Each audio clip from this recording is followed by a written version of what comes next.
Le message de la croix est une folie pour ceux qui périssent. Mais pour nous qui sommes sauvés, il est la puissance de Dieu. Quand le péché est minimisé et la croix marginalisée, la croix de Christ est le seul repère qui nous guide à la place où la marque du péché, la culpabilité et la punition du péché est complètement enlevée.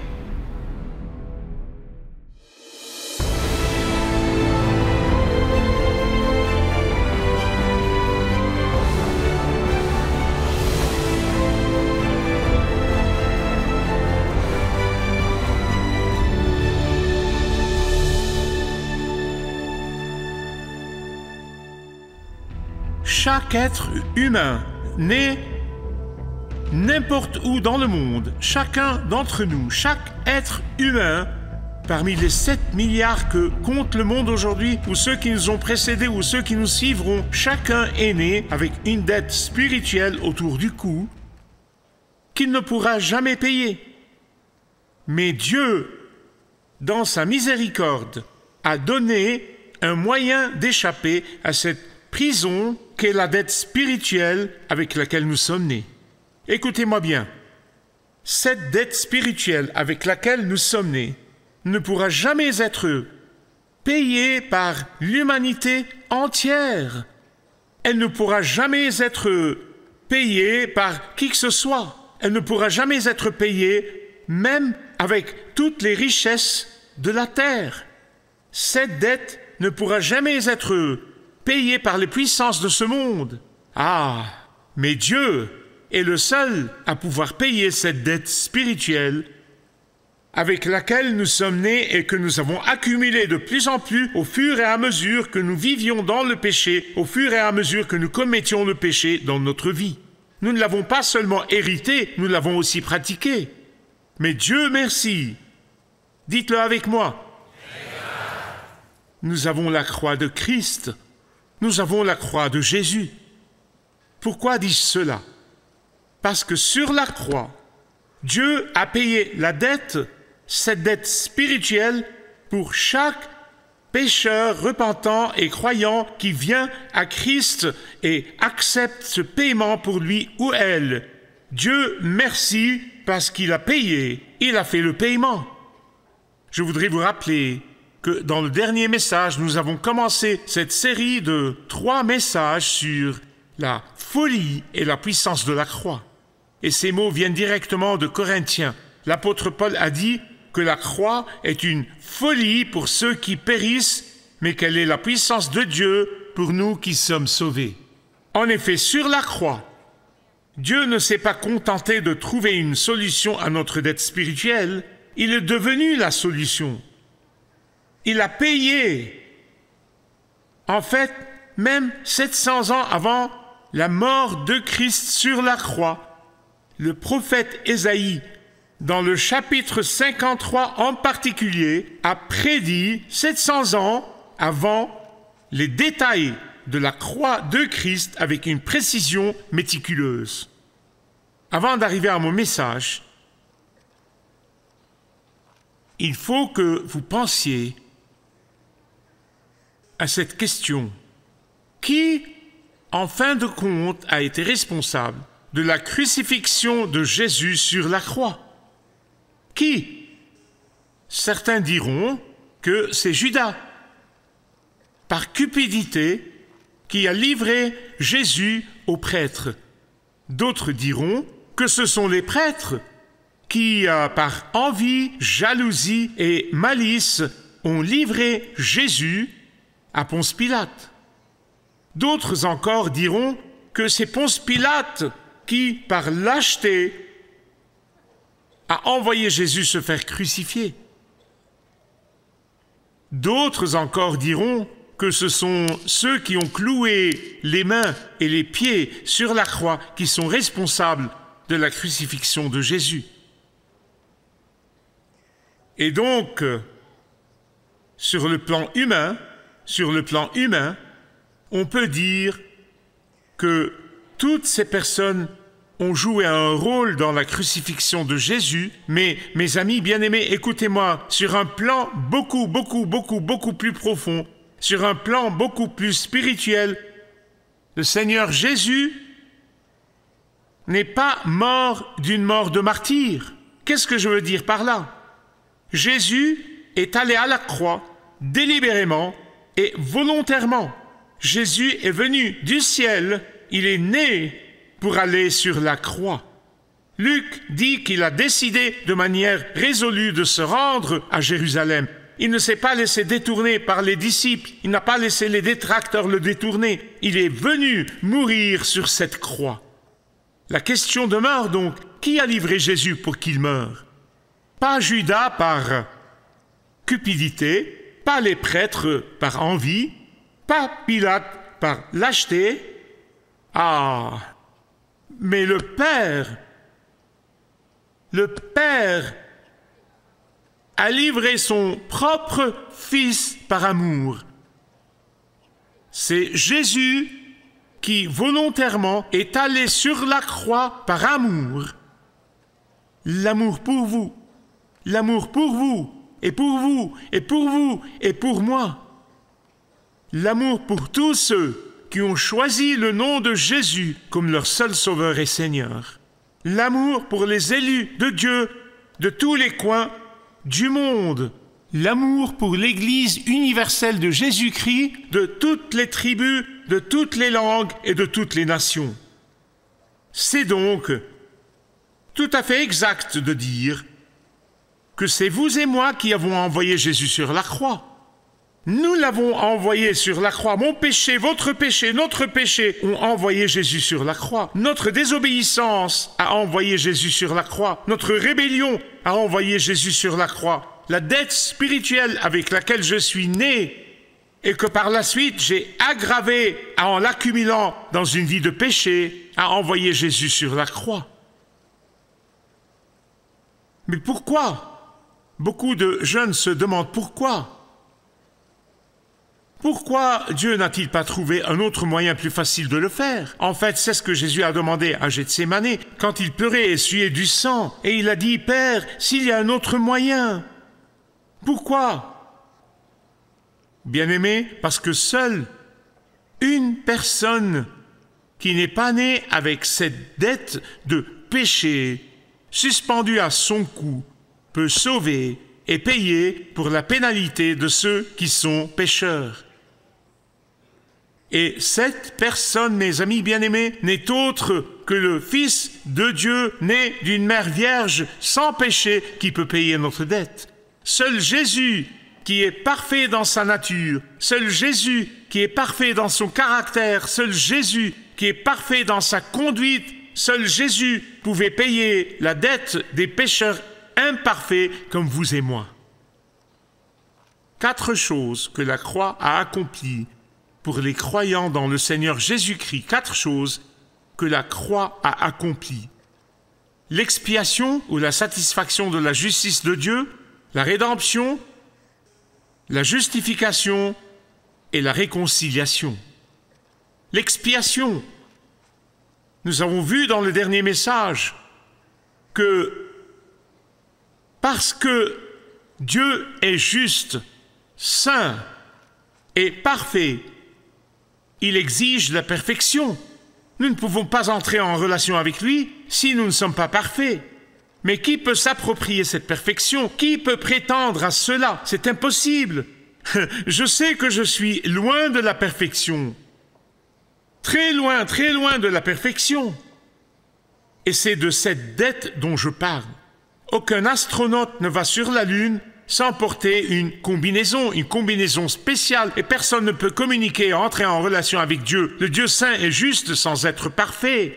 Mais nous ne le sommes pas. Que faisons-nous? C'est la dette avec laquelle nous sommes nés. C'est la dette que nous avons accumulée dans la vie de péché sans Christ. Maintenant, la conséquence naturelle de notre incapacité à être parfait est la colère de Dieu.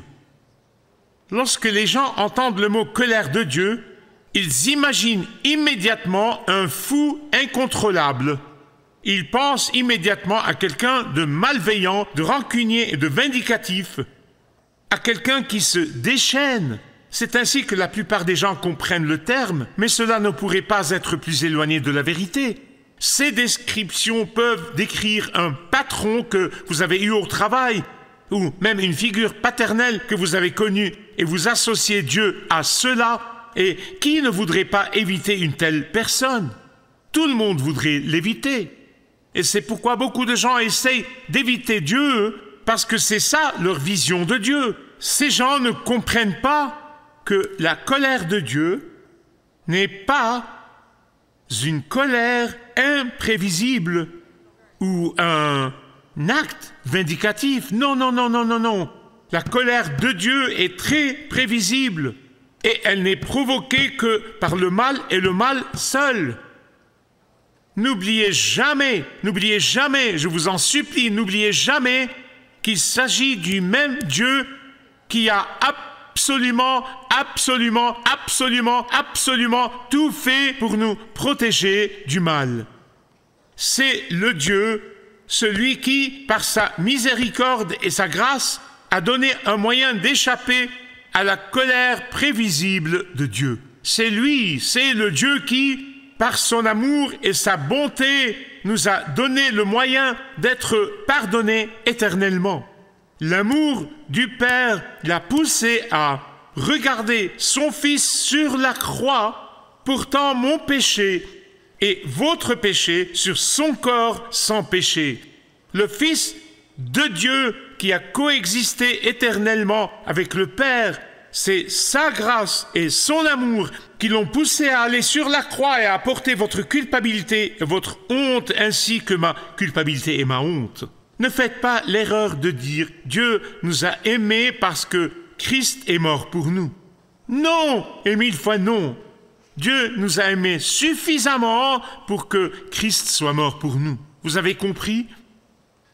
C'est son amour qui l'a poussé à mourir sur la croix. Pourquoi?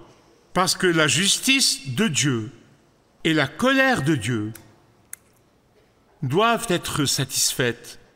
Et c'est donc l'amour de Dieu qui a satisfait sa propre justice. C'est l'amour de Dieu sur cette croix. Ainsi, l'amour de Dieu sur la croix n'a pas seulement satisfait la justice de Dieu et expié pour nous. Deuxièmement, sur la croix, Dieu nous a rachetés. Il nous a rachetés. Que signifie racheter?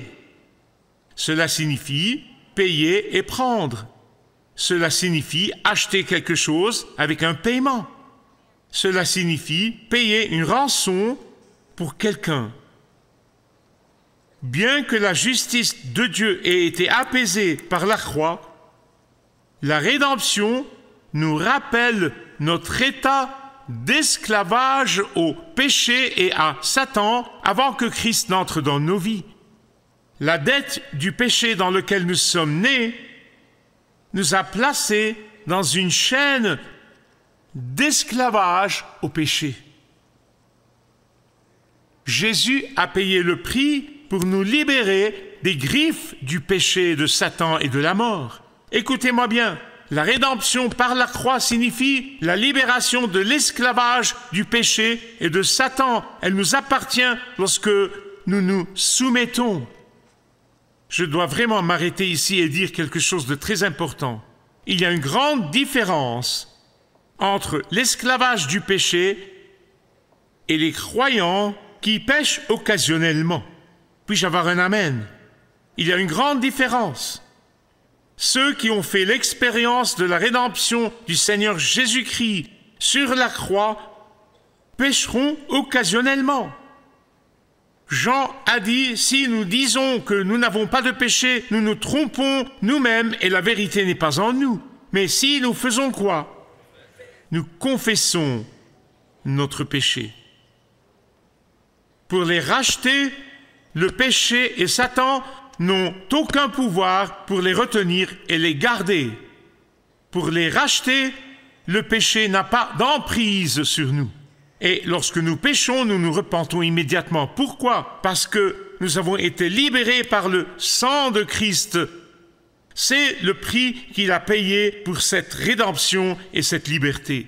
La croix expie en satisfaisant la justice du Père. La croix de Christ nous a rachetés de l'esclavage du péché. Et troisièmement, la croix de Jésus nous justifie. Cela signifie non seulement que Dieu a annulé notre dette, non seulement que Dieu a détruit notre dette en payant entièrement, mais aussi que lui, le Seigneur Jésus-Christ, nous a couverts de sa propre justice devant Dieu le Père. Ah! Maintenant, à cause de la croix de Christ, Dieu le Père regarde ses enfants à travers le prisme de Jésus et il nous voit comme justes. Pouvez-vous croire cela? J'ai beaucoup de mal à y croire et j'essaye depuis 55 ans. Il nous regarde et nous voit comme justifiés. Il nous voit comme justes parce qu'il nous voit à travers Jésus. Ne manquez pas ce que je vais vous dire. Ce n'est pas la même chose que l'amnistie. Ce n'est pas la même chose que l'amnistie, parce que l'amnistie est un pardon sans principe. C'est ce qu'est l'amnistie, c'est un pardon sans principe. Ce n'est même pas la même chose que le pardon. L'amnistie est le pardon, mais ce n'est pas la même chose que le pardon qui signifie ignorer le mal. Oui, je vais l'ignorer. Vous avez fait quelque chose de mal, mais je vais l'ignorer. C'est là qu'intervient le pardon. Ce n'est pas du tout la justification que Jésus-Christ a accomplie sur la croix. La justification est un acte de justice généreuse. Savez-vous ce que disent les tribunaux du ciel quand ils entendent votre confession à votre venue à Christ, votre repentir et votre acceptation de Jésus comme sauveur? Cette personne est coupable. Oh, quelqu'un dirait, c'est l'amour inconditionnel. Bien sûr, c'est l'amour inconditionnel. Mais le ciel dit, cette personne est coupable. Dieu le Père dit, cette personne est coupable. Mais attendez une minute. Maintenant, vous êtes venus à moi par mon Fils, et mon Fils a payé pour votre crime. Mon Fils a payé pour votre crime contre le ciel. Oh, mes amis bien-aimés, s'il vous plaît, écoutez-moi. La grâce et la foi sont inséparables. La foi n'a qu'une seule fonction. Elle reçoit ce que la grâce a donné gratuitement. Puis-je avoir un amen? La grâce donne et la foi tend les mains et reçoit avec gratitude. Et c'est pourquoi l'apôtre Paul pouvait dire avec assurance, « Il n'y a donc aucune condamnation pour tous ceux qui sont quoi? » Assez bien? En a-t-il fait assez? A-t-il donné assez? Non. Qui sont en qui? Jésus-Christ. Si vous demandez à Paul, pourquoi Paul? Je suis vraiment prêt à crier maintenant. Il dirait parce que sur la croix, Dieu a fait ce que nous ne pourrions jamais faire en 1 million de vies. Sur la croix, Dieu a fait ce que la loi ne pourrait jamais faire. Sur la croix, Jésus a été condamné pour que nous soyons libérés.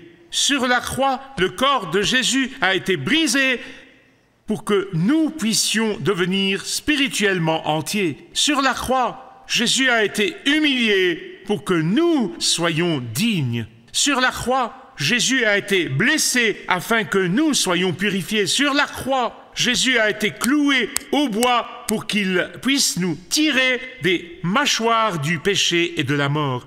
Sur la croix, Jésus a été abandonné afin que nous soyons réconfortés. Sur la croix, Jésus a été maudit pour que nous soyons bénis. Sur la croix, Jésus est mort pour que nous puissions vivre éternellement.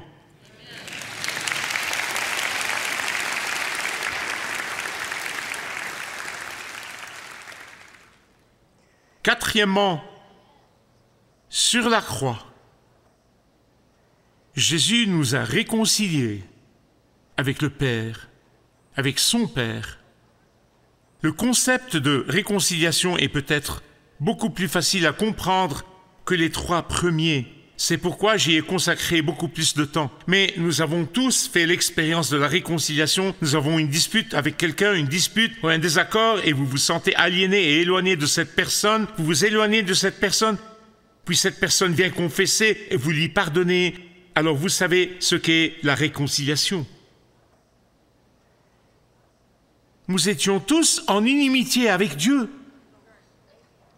C'est de cette dette dont je parle. Nous sommes nés avec cette inimitié. Nous n'étions pas tous en bons termes avec Dieu. Pourquoi? Parce que nous ne pouvions pas être ce que Dieu exige que nous soyons. Mais à cause de Jésus, parce que Jésus a satisfait les exigences du Père, nous pouvons maintenant, par Jésus, avoir la paix avec Dieu le Père. Maintenant, parce que Jésus a appelé son Père Abba, Papa, nous pouvons l'appeler Abba. Parce que Jésus avait accès à Dieu le Père, il nous a donné la clé pour venir dans la présence de Dieu le Père. Vous dites, comment cela se fait-il? Parce que Jésus-Christ est le seul qui puisse nous réconcilier avec Dieu le Père. Quelle merveilleuse chose! La croix a expié en satisfaisant la justice de Dieu le Père. La croix nous a rachetés et libérés du péché. La croix nous a justifiés par la grâce. Et la croix a mis fin à notre inimitié avec le Père. Je vais terminer là où j'ai commencé. Qui a crucifié Jésus? Nous l'avons fait. L'avidité de Judas était notre avidité. L'envie du prêtre était notre envie. La lâcheté et la peur de Pilate sont les nôtres. Peut-être que ce qui le dit le mieux est la vieille phrase spirituelle. Étiez-vous là? Étiez-vous là quand ils ont crucifié mon Seigneur? La réponse est oui, j'étais là. J'étais là. Vous aussi. J'étais là avec ma cupidité, ma haine, mon envie, ma colère, ma convoitise et mon manque de pardon. Et vous aussi. J'étais là avec toute ma honte et ma culpabilité. J'étais là avec tous mes complots, mes manigances et ma trahison en le livrant pour qu'il soit crucifié. Et vous aussi. Oh, mais je suis ravi du fait qu'il m'ait lavé avec son sang. Il m'a lavé de son sang. Il m'a racheté par son sacrifice. Il m'a justifié par sa grâce. Et il m'a réconcilié avec le Père par sa mort et la résurrection de son Fils. Tout ce que je veux dire, c'est louer Dieu.